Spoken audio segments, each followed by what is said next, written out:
बिस्मिल्लाहिर्रहमानिर्रहीम। मंटू साहब चंद दोस्तों के साथ लक्ष्मी चौक से गुजर रहे थे।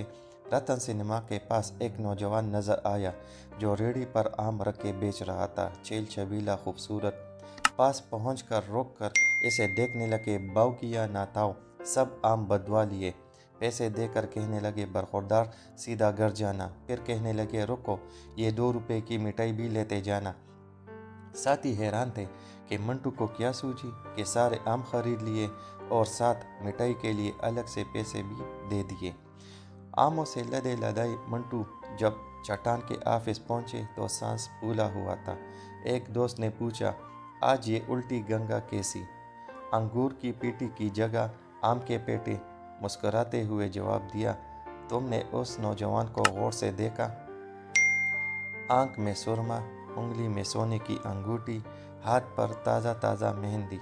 अरे पगलू, नई नई शादी हुई है, इसकी आम न जाने कब बिकते। मैंने बस यही सोचकर खरीद लिए कि बच्चा जल्दी घर चला जाए तो नौबियाता दुल्हन खुश हो जाएगी। आज हमारी तरफ से ही मौज मेला कर ले, मौसम अच्छा है। हाय रे मंटू, सदके तुम्हारे।